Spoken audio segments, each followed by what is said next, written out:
Hey, welcome back to the Experience Share. My name is Blake, and today I wanted to do a deck profile as well as a gameplay video for this Enchantress Spirits deck that I was messing around with when I was testing and building for March of the Mortals. And so let's go ahead and get into this breakdown here. For our auras, we're playing 12, playing Evil Presence, which will allow you to be able to summon a spirit and basically give it haste or allow you to be able to attack with it this turn. So in Sorcery, that's called Charge, and then you return it back into your hand. So this is a couple of things. One, it's easy to be used to animate other auras that you have laying around, but it also gives Charge to some powerful creatures that we're playing within the deck. In addition, we're playing kind of the standard Thunderstorm, Wildfire, Abundance, and then Atlantean Fate. For artifacts, only playing the Philosopher's Stone and then a singular copy of Trinket. Now, Trinket's really good because it's a 1 mana, bounce it back to your hand at the end of turn, be able to activate as many auras as you want. And so you can, if you cast 2 spells, you can activate 2 auras. Trinket almost guarantees you that you would be able to activate at minimum 1, but most of the time 2 auras if you choose to. For minions, we're playing Will of the Wisps, playing 2 of these as a defensive tool against aggro style strategies. Grim Reaper, incredibly good with Evil Presence to be able to bounce it back into your hand. There's no grapple shots in here, and Grim Reaper plus grapple shot is a really good combination, but there just really isn't the space. There's not enough things that you really want to grapple shot with in this deck, so it didn't make it in, but Grim Reaper is still a really good card, especially with Charge. If you play a lot of Enchantress, one thing you'll notice is that slowing down the game and card draw are 2 things that are really important to this deck, and so we're playing the Wizard package here of Apprentice Wizard, Grandmaster Wizard, and then you'll see later on a Pact with the Devil to be able to help us continue to fill our hand, but also be able to put some minions that we can use for blocking. Headless Haunt, the Void Walker, that is sometimes your best friend, getting exactly where you need it to be, but then other times it's getting, it's just a 3/4 out of the game. You wasted your mana and a card, depending upon when you play it. That's part of the reason it gets better later in the game. But that's part of what makes Evil Presence so good, is that you can play it on 2, drop a Headless Haunt on 3, and go ahead and go in with an attack, and then bounce Evil Presence back into your hand, mitigating basically the downside of it being a random place that it goes. Phantasmal Shade, another 3/4, really strong. It doesn't do very well against Death Speaker, but outside of Death Speaker, really hard to deal with this 3/4 because most of the time you're removing a threat. So, like, I don't mind if a Bosk Troll attacks into this. We destroy both either way. 3/4, hard to deal with. There's not a ton of 1/1s running around except for within Death Speaker. Ghost Ship, really good at being able to help 2 for 1 and gain some of that card advantage, coming in down as a 6/5. When it goes from the void into a location, you can summon a spirit to its location. A really good, solid card here. Just gets you an extra body out of the graveyard with very little cost. Especially with Evil Presence, you can get a couple. You can get a trigger immediately out of that, and that's really strong. For Magic, we're playing 2 Firebolts as finishers, but also early game removal. And so I don't mind using my Firebolts early because we're playing plenty of other removal with Chaos Twister, Poison Nova, Flame Wave, plus the Thunderbolt, the Wildfire. Like, there's plenty of ways for us to be able to deal direct damage, to be able to finish off a game. But the name of this game is really trying to build out for as many 2 for 1s as possible, slow down the game. For my site placements, I'm typically playing my sites to the bottom right, I guess is where I normally put them. One thing to be mindful of is that you want to build a 4x4 pocket for your abundance. And so it's not uncommon for me to go to the right for 2 spaces and then start building a 4x4 over there, using abundance just to help maintain some advantage in the game, and then waiting until late game to start using it as an attacker. I don't mind having a 5 mana double my mana next turn. But that's it for the deck profile, and so we'll go ahead and transition into some gameplay of me playing to get with this Enchantress Spirits deck. All right. Diving in here to this gameplay video for this Enchantress versus Sorcerer here. Taking a look at our opening hand, we have a good variety of mana. We have at least one of all of our thresholds, have double uh, air, which is really important for this deck to be able to play out the Thunderstorm. Get to open up with the turn 1 Observatory, which always feels good.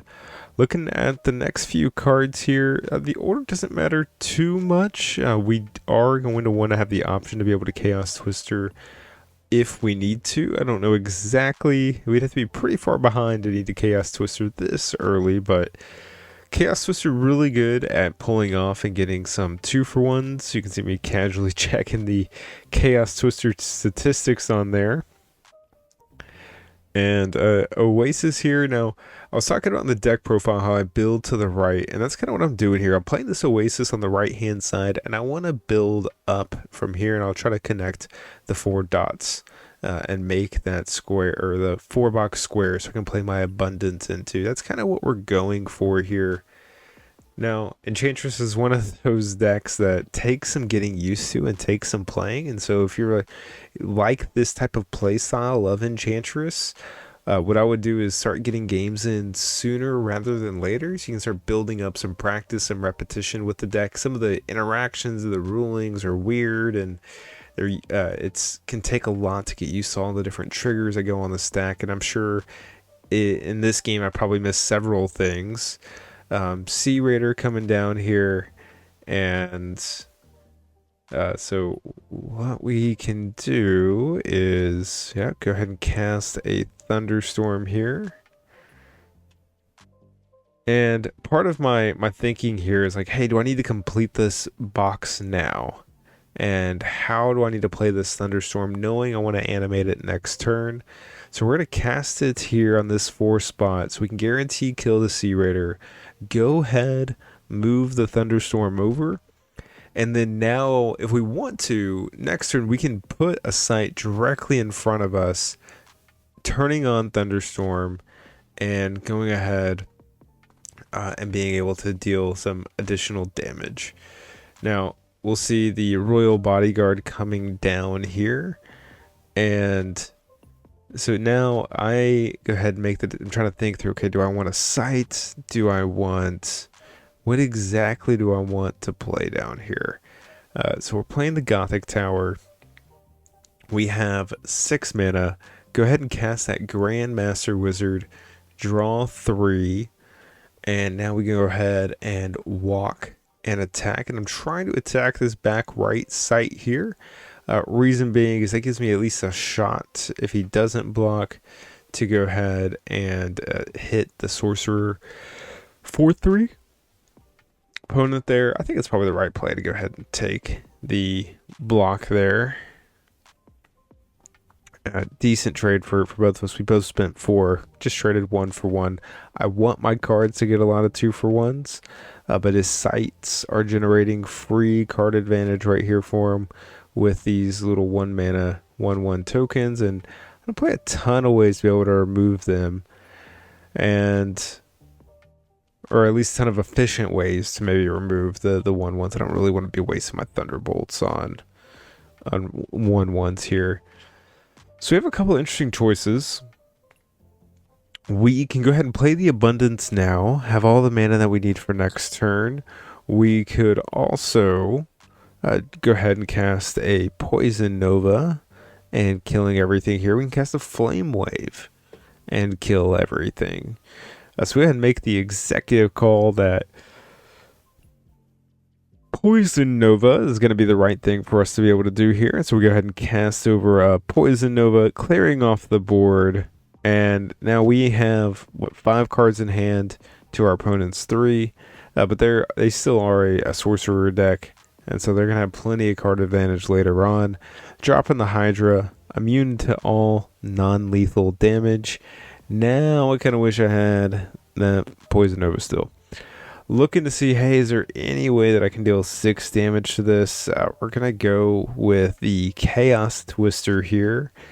And do we risk it? Are we going to aim for the Sorcerer? I'm looking at a 10% chance a really 15% chance not to hit it.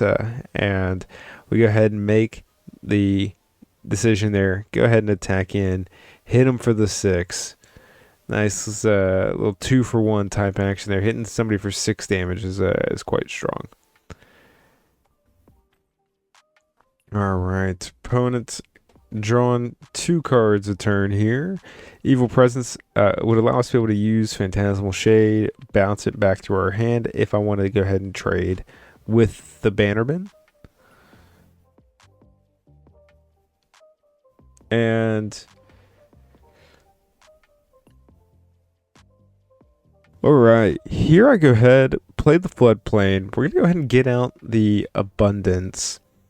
And this is going to enable me to have plenty of mana for the rest of the game.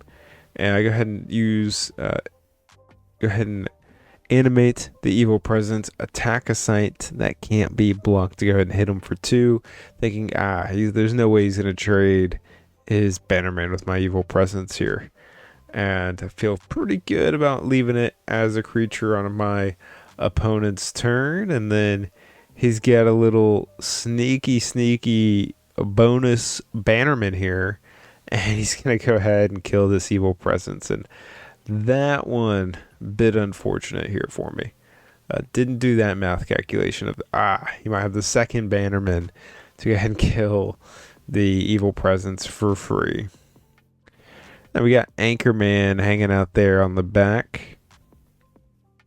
Passes it back over to me. We have 11 mana for the turn. And we're trying to decide, alright, do we try to Chaos Twister, hit a Bannerman with another Bannerman? But we can also just Flame Wave. And that's the direction that we're going to be going here, is casting Flame Wave. We are not animating Abundance here because we do not want to kill our own Abundance. That would be bad. But with the 1 though, we can go ahead and cast a Trinket if we wished. And with a Trinket, we can go ahead and attack here for 6. So we're casting the Trinket, animating Abundance, picking up the Trinket, and then we're going to go ahead and attack in here now for 6 damage. We will return Trinket back into our hands, casting a Phantasmal Shade and a Will-o'-the-Wisps. I actually would have liked an aggressive Will-o'-the-Wisp here. That's probably would have been the right thing to do, is just to put it right next to him, since it does have that Void Walk, and he can make the decision, hey, what are you going to do to protect yourself against this Will-o'-the-Wisp when you're on Death's Door?